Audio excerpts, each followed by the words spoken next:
excuse me, the writing section, not the speaking anymore, right? The writing section is divided into two different tasks. And well, we have to, of course, start by the first one and learning all the secrets and hacks, of course, um, to ace that particular task, right? Well, we are ready and we can start, okay? Thank you very much for joining, as I say. And tonight, we're going to be discussing the writing section. It's our first time discussing this topic, so as I say, I'm very much excited. So let's go. Here we are. Okay, awesome. Well, here you can see my screen already. And as you notice, well, we are confronting now the writing section. And in this opportunity, we are going to discuss, as I say, the first task. Tonight's class is going to be dedicated to that task specifically. But as you note as well, we're going to start a new part of the exam that I hope is going to be very much fruitful for your learning, okay? Let's start then with some general aspects, as we always do, about the section in general, okay? Without getting into the first task yet, but discussing some information that may be very much helpful for you to understand the writing section overall, okay? So as you can see, the TOEFL IBT test writing section is designed to measure your ability to write in English in an academic setting, very important, and you're expected to be able to present your ideas in a clear, well-organized manner. Now, as I told you in advance, the writing section is divided into two different tasks. As you can see, the first one is called integrated writing task that lasts for approximately 20 minutes. And then you have the independent writing task that lasts for approximately 30 minutes. And as you can see, when you combine these tasks that, as I tell you, are the overall duration of the writing section, then you have, well, a writing section that normally and generally lasts for approximately 50 minutes, right? It's not, let's say, the longest part of the exam, but it's not the shortest either. It's like in the middle, right? Because the largest part of the exam could be said to be the reading section, and the shortest, of course, as we discussed yesterday, the speaking section. But this one is in the middle, 50 minutes, and trust me, it's going to be very fast. You're going to feel it to be very fast. Well, as I told you, tonight we're going to be discussing the first task in profundity. So let us just very quickly define it.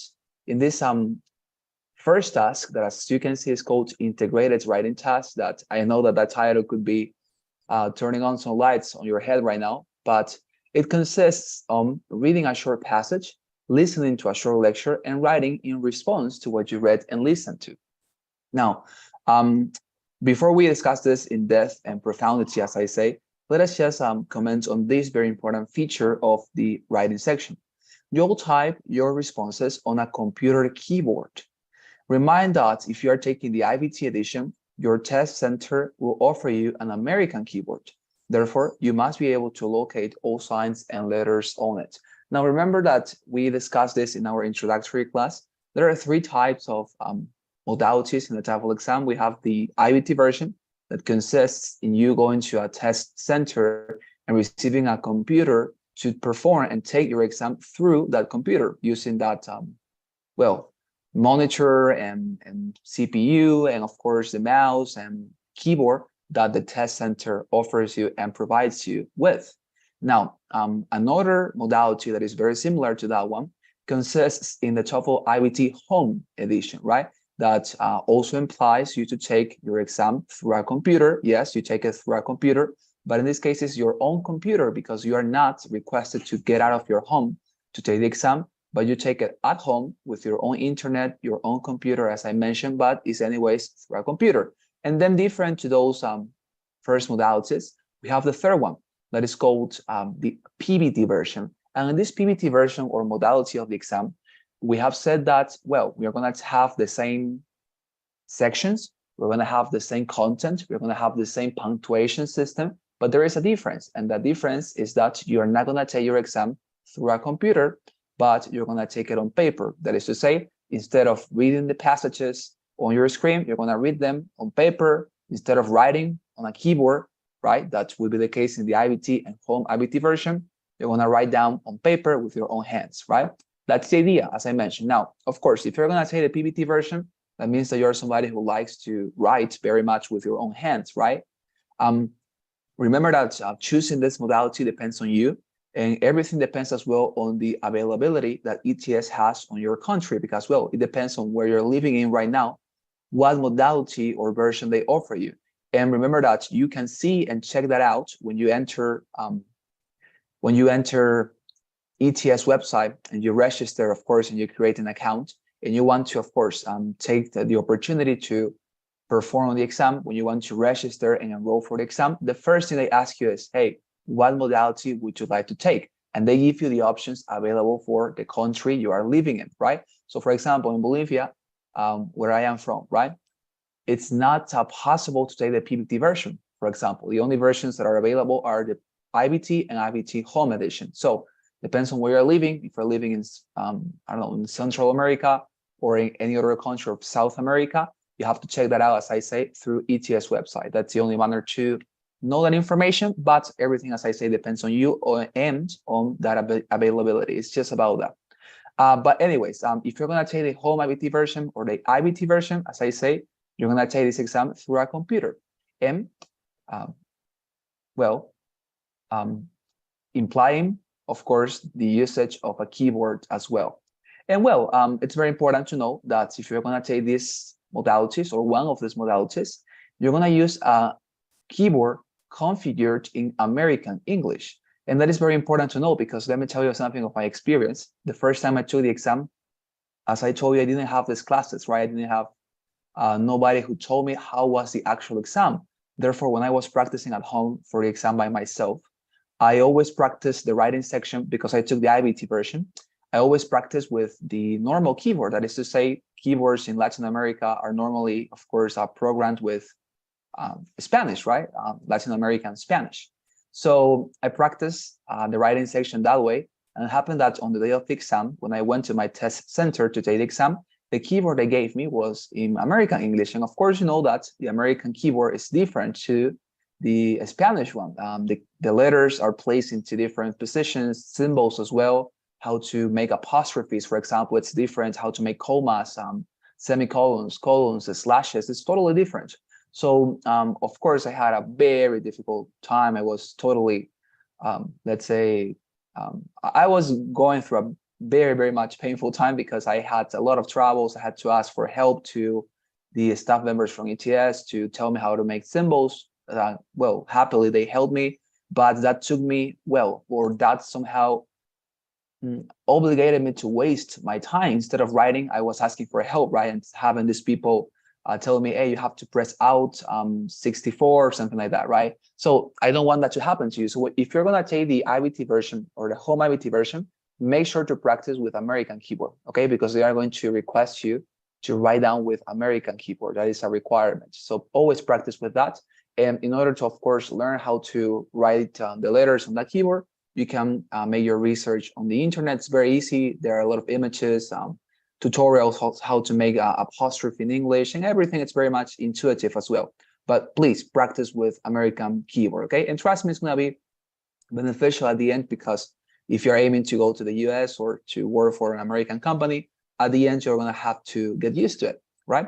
Very good. So having clarified that, we can, of course, move on to the first task of the writing section. That is our specific topic tonight.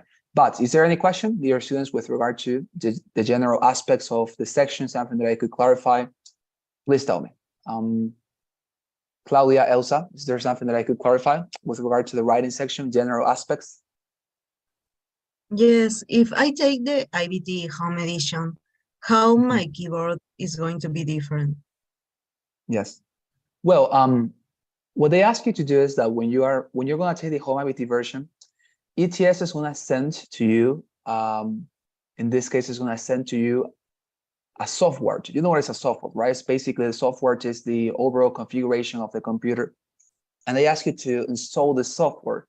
And what happens is that on the day of the exam, they ask you to initiate this software that basically takes control of your computer. So when you initiate that software, you are not allowed to, of course, go to Google Chrome or to access the translator, right? I mean, they, of course, block and avoid any type of possible cheating. So the way they do that, as I say, it's by giving you this software that, as I say, blocks your computer somehow and merely allows you to have the the exam during those 3 hours and a half. And additionally, of course, you have somebody from ETS who checks out your computer at every single time, because they use a website or a platform. I would say it's a platform that is called ProctorU. I don't know if you have guys heard about it, but ProctorU is, as I say, a platform that allows some people to remotely control and oversee your computer. Therefore, you're always going to be watched. Now, the point is, and your screen, I mean, right? What you see on your screen is going to be visible to your reviewer. That, as I said, when you take the home IBT version, there is a person who constantly there is a person who constantly have an eye on you, and that person checks out everything, right? So how do they make sure that your keyboard is in American English? As I say, by that software. The software takes control of your computer and makes some configurations to your computer. So when you initiate it, it is going to configure your keyboard to English, American English, because all computers come with that option, actually, to change between Spanish and English, right? Or any other language, but English is always the mandatory language in computers. So it's not going to be very difficult. They are going to change it. And even if they are upgrading that, as I say, if the software doesn't configure your computer automatically, the person, your reviewer, is going to ask you to do so, because you have some sort of talk with your reviewer before you start the exam. All these things I tell you are because of the experience that I have had with other students, right? Not because I have taken the IBT version, because I mean the home IBT version, because I have never taken it. But my students inform me, right, that they have a talk with the reviewer through the screen, and the reviewer asks for some configuration. So if they are not, as I say, if they have changed the modality of initiating the software and the software configures your computer, the reviewer is going to ask you to configure it by yourself, and he's going to teach you how, etc. So yeah, at the end, they are going to configure it. Yes or yes, it's going to happen. Is that fine, dear Claudia? Yes, thank you. All right. Pretty good. I think Elsa left, right? Very sad. Hope she comes back very rapidly. Well, very good. Is there any other question, dear Claudia? Maybe, or?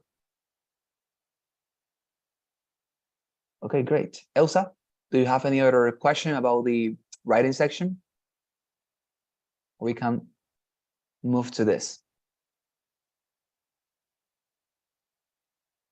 No question, dear Elsa?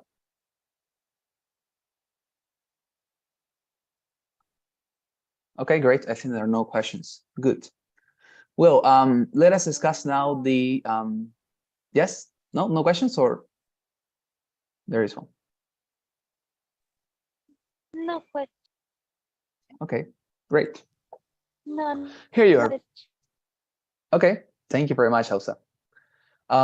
Good. So let us continue to our special topic for tonight's class. As I told you, tonight we're going to discuss the theoretical aspects of the writing section, task number 1. And well, this is called integrated essay. And as I told you before, I know that if I say this title, or if I mention this title, probably you have some sort of switch, right, on mind that turns on immediately, because this is a word, this is a phrase or title that we've been listening very much in our last classes, integrated, right? And I have to confirm your suspicions. Actually, yes, this is basically exactly the same that you had in the speaking section, what you knew or what you learned as the integrated task, but now is, of course, transported towards the writing section. So what is going to happen in this task? In this task, I think somebody left, right? Oh yeah, I don't know why Elsa keeps getting out. I want her to listen. So as I say, the idea is that the writing section task number 1 is basically the same we've been doing in our last speaking sections. We discussed this before, and as you can read here on my screen, in this first task, you will have 3 minutes to read a passage. That is the first thing you do. You receive material from ETS, and once again, you're going to receive a passage. Now, here I have to warn you, there is a difference with regard to the content, because before, in the speaking section, we had a very, very short content. In every single material we received from ETS, those materials were always very short, right? You notice that they didn't excel, let's say, 1 minute and a half, 2 minutes. In this case, for example, right, to give you an instance, the reading passage you're going to receive is going to be very, very large. It's going to be very, very long. And that is the reason why you're going to have 3 minutes to read the passage. Remember that before you had merely 45 seconds or maybe 1 minute to read a passage. But now you can, as you can see, you have 3 minutes to read this passage. And I'm going to show you the extension of it, but I can tell you beforehand that it's way longer than before. And as you can see, maybe that's the reason why the writing section gets complicated a little bit, because although it is, let's say, utilizing some material or some structures from the speaking section, it gets a more complicated material to the table, okay? Anyways, now, this reading passage, dear students, as I say, it's a passage you have to read, and then you may take notes if you wish. And by the way, this reading passage is going to be about an academic subject as before. It's going to be discussing anything from biology until informatics and engineering. It's going to be a reading passage. That is not something new. As I say, the only thing that varies here is the extension. Now we're going to read very long passages. And that implies, of course, that you're going to have to take more notes. You're going to have to somehow, when you're writing, right? You're going to have to synthesize information differently, etc. Okay, I think that Elsa has come back. Great. So I'm going to repeat what I said. I said that, dear students, in this task number 1 of the writing section, what we have to do is to receive 2 materials from ETS. First of all, a reading passage that is going to be about an academic subject. And yes, you listen very well.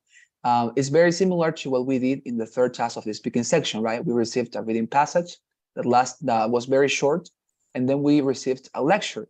And that is exactly what happens here.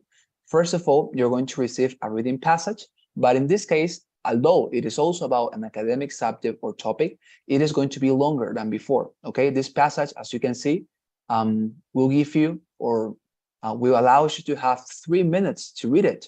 That is to say, instead of having 45 seconds as before, in this case, you're going to have 3 minutes to read the passage, the reading passage that, as I say, is the first material you receive from ETS. And that's because you are going to have a very long passage, way longer than before, okay? Trust me, I'm going to show you this in my simulator, and you're going to notice that the difference is considerable. Now, as I say, you may take notes if you wish, and then you're going to listen to an academic talk on the same subject. That is basically another lecture, as we have been listening before. And then, of course, you have to take notes as you listen as well. This academic talk you're going to listen, or this lecture, is also longer than before, dear students. Therefore, as I say, here, it's basically the same than the 3rd task of the speaking section, but it gets more complicated because the material is longer. Instead of having passages of 100 words, you're going to have passages of 500 words to read. And instead of having lectures of 1 minute, you're going to have to listen to 5 minutes lectures sometimes. As I say, everything is the same with regard to how this task is organized and how you have to perform it. But the difference is the content. And of course, when you are responding, in this case, you don't have to speak anymore, but to write down your response. So after you read and listen to this material, dear students, you're going to have to write down an essay doing what? Well, you guessed, summarizing the reading passage and summarizing the lecture. As I say, I love the TOEFL exam because it never asks us to do something out of our comfort zone. And this comfort zone is very easily built because if you notice in the speaking section, we basically lay the foundations for several tasks in the TOEFL exam. And what we're going to do from here on is to repeat that. But the point is that, of course, some instructions change. But as I mentioned, in this opportunity, we are going to read a passage about an academic subject. Then we're going to listen to a lecture on the same subject, with the only difference that all these materials are going to be longer than before. And then our response is going to be a summary of both materials. Of course, in this case, we are not going to be speaking our response.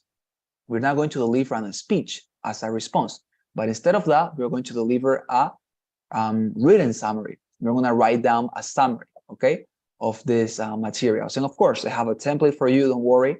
But the point is that you're going to have to summarize once again. You're going to be a journalist once again. And in this case, actually, you're going to be, let's say, more like a journalist, right? Because journalists, instead of giving a speech, summarizing the information they look for in these information sources, etc., they write down, right? And that's what they print and send to the newspaper. In this case, it's going to be exactly the same. You're going to write down a summary, of course, using your computer or your hands if you're going to take the PPT version. And that summary is going to be your final response that is going to be delivered to your reviewer in this case, right? Not to a newspaper, but to your reviewer. Well, I think it's very clear, right? It's basically the same that we've been doing before. And now, of course, what remains is for me to show you how this looks like on the simulator, okay? So please let me look for it. And then, oh, sorry, I'm gonna give you some time to ask your questions if you may have some, of course.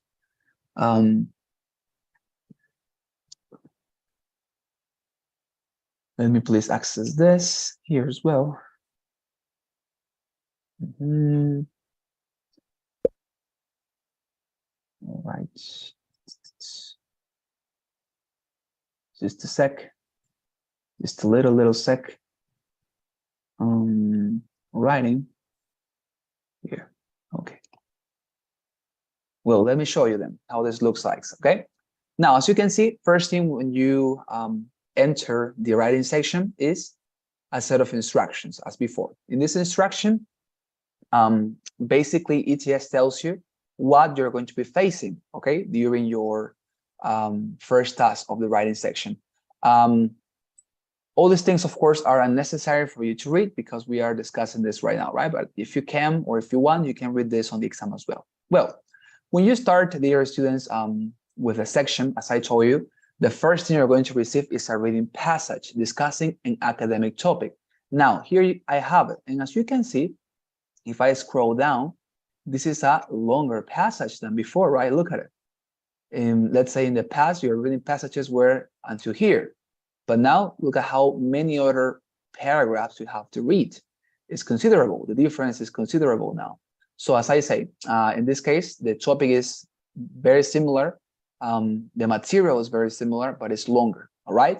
And as I say, you have 3 minutes for reading this passage, okay? You have 3 minutes. And how are those 3 minutes going to be covered or taken? Well, by a chronometer on your screen. I think that is very clear. I'm going to have a chronometer as the one I have here on my right corner, going backwards, right? Like 3 minutes, 2 minutes and 59 seconds, 2 minutes and 58, 2 minutes, 57, until 0, okay? And as I said, you have 3 minutes for reading this. If you end reading before the 3 minutes are over, dear students, my most sincere recommendation, as I recommended you before, is stay here and don't press the button next, okay? Don't press it.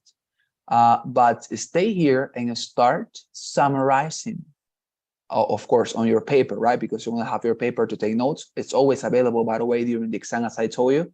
At any point during the exam, you can take your notes. You can use your paper, the one that they give you when you start the exam, and to use your pencil that also they give you when you start the exam, or if you're taking the IBT home edition, your desktop whiteboard, right? As we discussed, with your erasable marker, you can always take notes. The point is that if you finalize reading this before the 3 minutes are over, I sincerely recommend you stay here and start summarizing, start thinking about your summary of this very long passage. And as I told you, I think that is difficult to hear because now you have to make a very, very much, let's say, high effort to synthesize this information. Before you simply had to summarize like this, right? It was very simple to summarize this, but now you have to summarize a passage that is considerably large, and therefore you have to synthesize information in a very much efficient way. So please stay here and start summarizing, okay? Great. So when the 3 minutes are over, the computer takes you to the next material, and as I told you, in this case, it's a lecture. This lecture, let me here. Now. Okay, in this case, this lecture lasts for approximately 2 minutes and 17 seconds. Normally, it lasts for approximately 3 minutes and a half. As I told you, it's longer than before, okay? So please don't get surprised if you listen to very long lectures and very long discussions on this topic. That is going to be normal. And as I told you, if the reading passage, for example, in this case, discusses, it discusses the Rococo style, right? Then the lecture you're going to listen is going to be discussing the same topic. That doesn't vary as well. This professor is going to be a history professor or an art professor discussing Rococo style, as you read in the reading passage. That particular similarity remains, okay? You're going to have to read a passage and then listen to a lecture that are about the same topic, all right? Very good. So after you listen to this, and as I told you, take your notes when you are listening to this lecture, you're going to come to the last menu. And here is where you're going to write down your response, dear students. So please look at this menu. It's very important, okay, for you to get identified and familiarized with it. Now, a very important characteristic, and as you can see here, dear students, look at the left side of my screen. On my left side, I have the reading passage we had before, right? This is the same reading passage we had to read in the 3 minutes previously arriving this menu, the passage about Rococo style. And this is available, as you can see here, when I have my time to write down this essay, that as I told you, you have 20 minutes to write down this essay, dear students, okay? How much time you have for writing the response essay? You have 20 minutes, okay? And as you can see here, the same passage that we had available at the beginning is also available for us right now. And by the way, this passage is going to remain here on your screen during the entire 20 minutes you have for writing down this essay. This is not going to disappear. You don't have to worry about that, but it's always going to be available here on the left side of your screen. Okay, dear students, that is something that you have to know, because during your essay here, you can just, if you forgot a detail or if you want to corroborate or to check out some sort of information, you simply just read this, right? Because as I say, it's available to you, okay? On the exam, it's available to you as it is right now. So you can take this, of course, to your help, okay? Now, if you look at my screen as well, here I have a reply box, right? And in this reply box, as you can see here, is where you write down your essay, okay? Here is where you have the chance to write down with your keyboard. So for example, you write, right? I don't know, in the reading passage, we saw, or I don't know, we've seen, whatever, right? We've seen, etc. So here you write down your response. And by the way, look at this. I'm going to write down a word wrongly on purpose, like this word. In this case, as you can see, my reply box is telling me that this word is incorrectly written. And that's because I have Grammarly in my computer. But now, when you're taking the exam, the actual exam, right? Of course, this is totally impossible. As I told you, if you're going to go to take the IBT version, and that, of course, requires you and implies that you're going to have to go to a test center, such a program that tells you, hey, this word is incorrectly written, doesn't exist. We are very much used to this because everybody uses Word, right? Microsoft Word. And that software, they tell us, right, when we are writing a word incorrectly. But in this case, dear students, when you are on the exam, there is no software or something in your computer that tells you and highlights when you are writing a word incorrectly. Therefore, the only manner to check out your orthography, your grammar, your syntax is by yourself. You have to be able to write down words correctly. And when you are writing or committing a mistake, you have to identify it, because as I say, there is no software that tells you that the word is incorrectly written. Okay, so just in case you want to know that, as I say, the only reason why this happens to me now is because in my computer, I have Grammarly, but on that day, you're not going to have Grammarly, of course, right? So that's how it works. Now, apart from this, as you can see here, below this reply box, I have something that is called the word counter.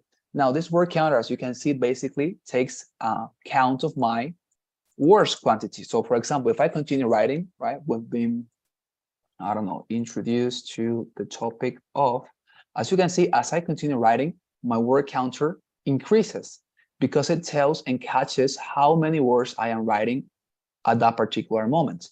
And in this case, I have 11 words until this point. And this is going to be a very important tool for you, dear students, given that through this word counter, that as I say, it's always available there below your reply box, you're going to be able to check out how many words you have written. And this is important. Why? Because if you were wondering this, there is a minimum quantity required for you to write. There is a minimum words quantity that you have to write down, yes or yes. And that minimum quantity, as you can see here, let me come back to my slides, is 150 words. That is the minimum requirement. That is to say, in these 20 minutes you have for writing the essay, you have to come up with at least a 150 words essay, at least, okay? That is the minimum requirement. The minimum quantity of words you need to write down for this section is 150 words, okay? So please have this on mind. Of course, if you want to write down more, and if you are able to write down more, certainly, please feel free to do it. Normally, successful essays cover 250 words, 300 words, that is to say, essays who have received, or which have received, in this case, high qualifications, right? So, for example, when I am writing this, when I am practicing or doing a material for you, I'm able to write down like 400 words in these 20 minutes. So if you want to, let's say, receive a high qualification, you should also be able to write down, I don't know, 250, 300. That's great. But now, if you want to just merely match the minimum requirements, you have to write down 150. But always we are, of course, aiming to have more than that. Therefore, as I say, you have to aim 250 words, 300 if it is possible. But minimally 150, okay? That you have to know that. And of course, as I say, you can know how many words you're writing through this word counter. And this is something that I like about the IBT version and the home IBT version, that in this case, there is a word counter that tells you how many words you've written, but in the PBT version, there is no such a thing, right? You have to count your words by yourself. And that is, of course, something that takes a long, long time. Therefore, I think it's, of course, an advantage of this type of modality, right? So there you are. There you have it. Now, apart from this, there are some buttons here at the top of the menu. They're not visible right now, but I want to comment on them just in case. There is a button. There's going to be a button here on your screen that is going to say copy and paste. Two buttons, actually. And as you imagine, you can actually do this. You can like select this part right in the reading passage and press copy, and then you can paste this into the response. This is something legal. You can do it, of course. Many people do it in order to attain more than 150 words, but that is a wrong usage of such capacity they give you or they allow you to have. The only legal usage of this copy and paste buttons is, for example, when you want to quote some part or some parts of the reading passage. For example, you want to say, right, topic of Rococo style. As the reading passage says, for example, right? As the reading passage says, comma, and you start right with your quotation, comma, sorry. And here you copy this, let's say, until a very short sentence, right? You copy here and you say until here, right? As the, like that. As the reading passage says, and then you quote and you continue, right? We have seen, etc., etc.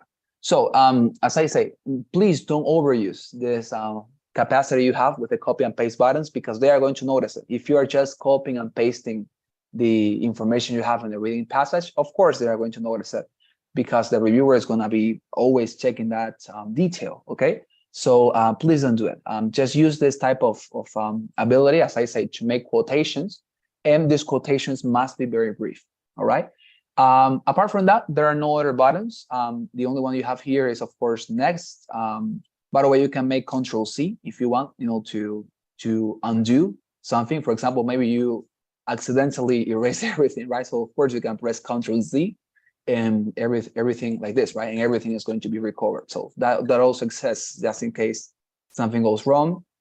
You can just Control-Z and that's it. Okay, that is possible. What it is not possible is to redo. So if you press Control-Z, but that was something unintentional, you cannot undo it. So as I say, you can make Control-C, but not to redo it. So please be very much careful on that. All right. Great. That's it. I think with regard to the menu, there are no more things to know. Just a word counter, the two buttons here, and here you write down your essay. Okay. Is there any question, dear students, with regard to this part, to everything we have discussed until this point? Questions? No, I didn't know that I can copy from the passage in my response. Mm-hmm. And now I'm clear that I can do in this way, but I can't overuse the copy and paste. Exactly. Yes. Very good, Elsa. Yes, you are very, very much right. It shouldn't be overused, but it is certainly a good resource. That's the reason why they allow us to do so. Because as I tell you, in your writing, in your response, you have to make use of any type of literary device you have. That is to say, any type of technique to write down something using semicolons, colons, slashes, parentheses is something that you should definitely include in your response to demonstrate, to show, to exhibit that you have a fantastic level of writing, right? And that's the reason why they allow you to have this in order to make quotations. Okay, any other question? Another question. Another question. Tell me. I have to just use quotation, but as you showed in the example, just only quotation. I don't have some more information like about the author or the year. If Yes. maybe I have this kind of information, may I include in my response? Okay. Yeah, very good question. No, in this case, it's not necessary to include, as you said, for example, and that is very common because we are used to, when we are making quotations in our daily documents, of course, we are required to follow APA norms and stuff like that. But in this case, it's not necessary. You can just, as I say, quote directly from the passage, with something like, as the reading passage says, right, comma, and you quote, and that's all. Because definitely they don't give us the name of the author, or they don't give us any publication year or something like that. And that's the reason why we cannot, right, by force, make any type of a specific mention to the author or year. So it's just okay in this case to quote by saying, as the reading passage says, or as the fourth paragraph says, right, in quoting. That's all we can do. Okay. Thank you. Right, my pleasure. Very good. Great. So any other question? Maybe you, dear Claudia, any question? No, so we have to answer the question there, right? Like how they challenge the specific made in the reading passage. Yeah, exactly. We have to summarize the reading passage and also the lecture. And yeah, I mean, I think that here you have noticed something very important, because and that is something that I wanted to explain. So let us continue so that I can explain that. So great. Now let us discuss now how to respond itself. Okay, that of course is the most important thing you have to learn. So what can I tell you? What I can tell you is this: the way you respond to your students is through this template. Let me send it to the WhatsApp group right now. I'm gonna send the template for the writing section task number 1. Here I have it. Okay. There you have the template, okay? So if you open that document, please open it and follow me. You're gonna discover the following. Here I have the template you have to follow, the structure for the reading passage. Excuse me, for the essay you have to write down. And it consists of merely an introduction and body, no conclusion. And here, if you go below, you're gonna find out an example of the passage that I wrote for you using what? Using the structure and template we have here, okay? So what do I want to do? I want to let you read and listen a passage with me so that we can practice this and understand how I apply this structure to the essay, all right? But now, before I do that, let me please comment on something that Claudia already noticed, and that is this. Let me please show you here. So, as I told you, the reading passage here, dear students, is larger than before, right? In this case, it contains approximately 500 words, something like that. So the thing here is that this reading passage, when you finalize reading it, as I told you, you're going to listen to a lecture immediately, right? And now this lecture, I told you, is about the same topic. So for example, in this case, the reading passage is about the Rococo style. Good. That means that the lecture is also going to be about the Rococo style. But in the writing section, task number 1, there is a endemic and particular characteristic of this task, and that is what I wanted to discuss now. You're going to notice that one of these materials that varies, by the way, the reading passage or the lecture, is going to be discussing this topic from a positive perspective, and the other one is going to be discussing this same topic from a negative perspective. For example, look at this. It says here, the reading passage, that perhaps the most historically interesting reason that Rococo lost popularity is that Rococo artists often worked for aristocratic patrons. Let me just increase this. Etc., etc. Okay, so in this case, as you can see here, it says, right, during the 18th century, the Rococo style became predominant in European art and architecture. The style emphasized bright colors, elaborate ornamentation, and the use of playful designs and subject matter.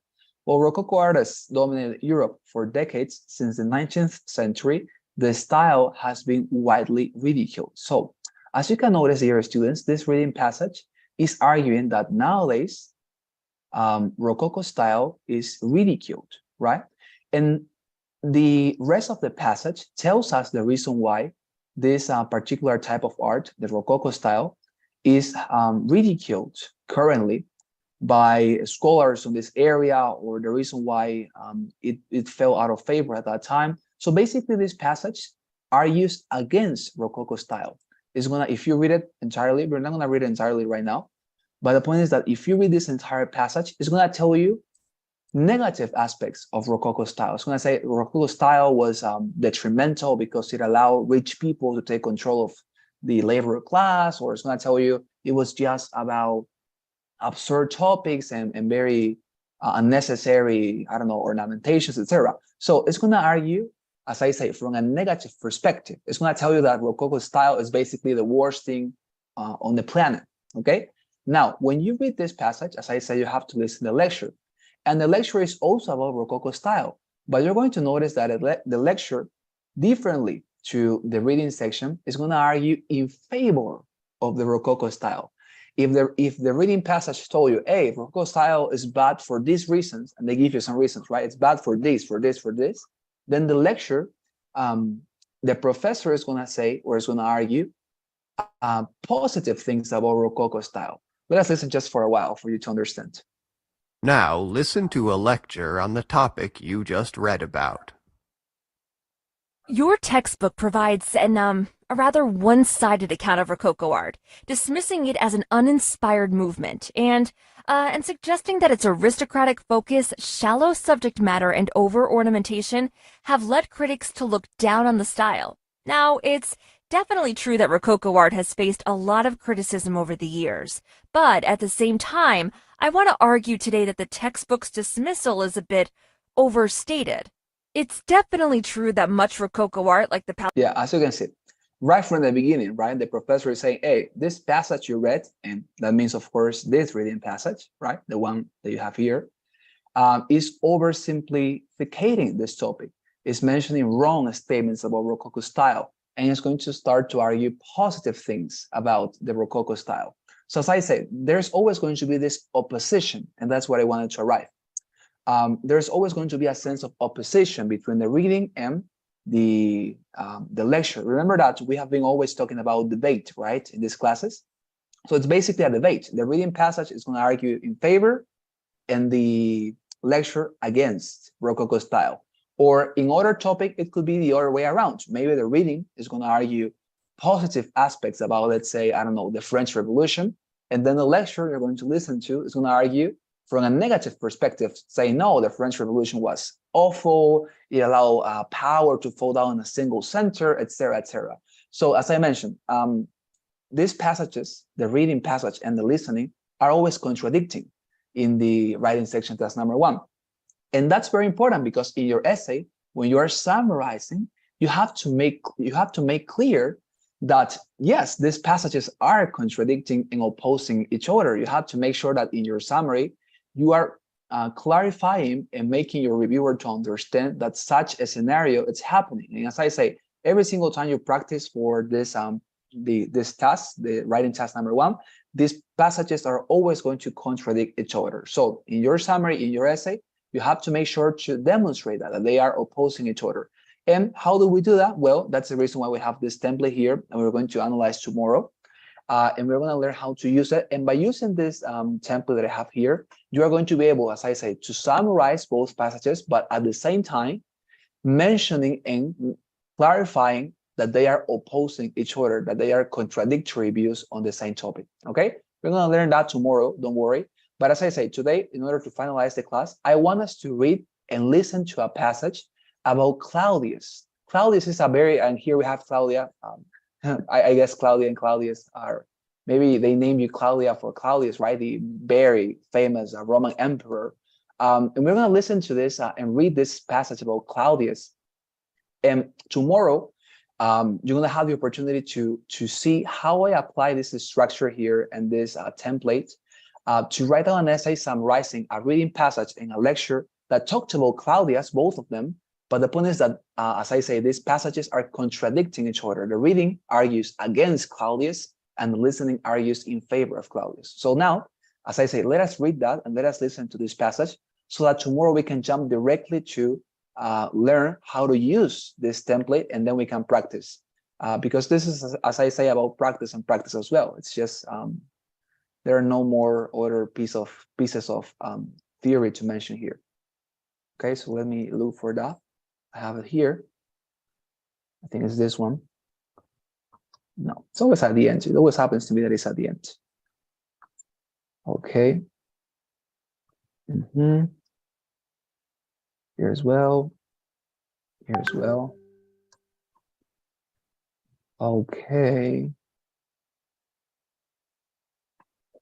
Beautiful, sorry. Yeah, here we have it. So, dear students, your homework, your very, very much little homework for tomorrow's class is to read this passage, okay? You have to read it at home. Here you have it. It's a passage, as I say, about the Emperor Claudius. And by the way, this is going to argue against Claudius, okay?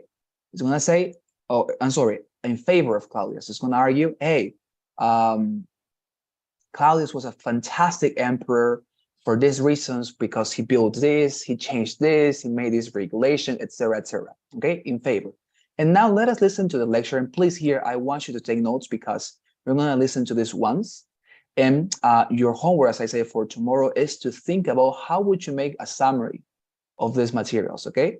And tomorrow, given that you're going to make this homework, you're going to do this homework, sorry, you're going to have the chance to practice with me, okay? So please let us listen to this lecture. Please take your notes because with these notes, we're going to work tomorrow, all right? So let us listen to this and you're going to notice how this argues against Claudius. When I say Claudius was a terrible emperor, etc. Okay, let us listen.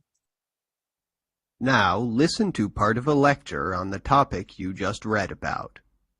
The Emperor Claudius is a fascinating figure. He was traditionally portrayed as a vicious fool in ancient history books. But some sources, like the novel I, Claudius, which is a great book by the way, some sources portray him as one of the strongest Roman emperors. I want to interrogate that idea today. He certainly did a lot of good for the empire, but perhaps the traditional account of Claudius's reign, emphasizing the weakness of the emperor as a leader, is closer to the historical truth than the popular new revisionist account. Was he really as innovative, fair, and wise as the textbook suggests? Claudius definitely did some good things in his reign, like build new aqueducts and a port for Rome. But the biggest innovation of his reign, his coming to power by paying off the army after the assassination of the previous emperor, well, that would prove to be a dangerous precedent for the Roman Empire. It was a terrible precedent, in fact, and later, people doing the same things as Claudius would plunge Rome into civil war. As for Claudius's fairness, he might have created laws supporting the rights of slaves and expanding Roman citizenship. But, he was a notoriously bad judge, who was accused of making legal decisions without even listening to both sides of the case. He loved violent gladiatorial games, and had thousands of men executed simply for the amusement of the Roman people. He even conquered Britain to win prestige, destroying its indigenous peoples. So I wouldn't exactly call this very fair behavior. The text also mentions his wisdom, but, well, it's true that Claudius favored people like slaves and former slaves, but they were notorious for being corrupt. Many of them amassed giant personal fortunes at the expense of the Roman people and were subject to bribery. His wives were also famous for being murderous and disloyal. In fact, his last wife poisoned him with a mushroom, and her son would go on to become the Emperor Nero, who was one of the worst rulers of world history. Claudius deserves at least some blame for the disasters of his reign, since someone as irresponsible as Nero should have never been made his heir. I mean, it wasn't very wise to choose him for a successor, was it? Summarize the points made in the lecture you just heard, explaining how they cast doubt on points made in the reading passage. Okay, great. So as you can see, this lecture argues against Claudius, saying, you know, Claudius was a terrible emperor. This new revisionist account of his reign and his time sat on the throne of the Roman Empire is incorrect, etc. And the professor mentions some arguments for holding this position. Now, as I said, tomorrow we're going to practice this. And you have here, I just sent you the writing template. And here I have the essay that I wrote, summarizing both ideas, and of course, as well, applying the structure and template that we have for this task. So please, your homework, as I say, you don't have to say anything to me or something. It's just a homework about reading and understanding. Read my essay, the one that I wrote, summarizing this topic, and notice how I apply this structure and template here, okay? Try to see it, apply here. And by the way, as you can see here, I have highlighted the phrases of the structure here with yellow, both in the template itself and also here when I am writing the essay, for you to see how I am applying the phrases and the structures that I am naming here in this particular structure, and then how I apply them to the essay. Okay, so please read this, and tomorrow we're going to have a short explanation of this, and then we're going to practice together. Okay, very good. So I'm going to stop here tonight's class, and please let us go and finalize this. Okay, so as I said, your homework for tomorrow, to read the passage, to analyze it, and of course to read my essay that I wrote for this task. Okay, so please, as I tell your assistants, help me with your swift responses to our daily poll. And if you have any question, any doubt, please let me know. Okay.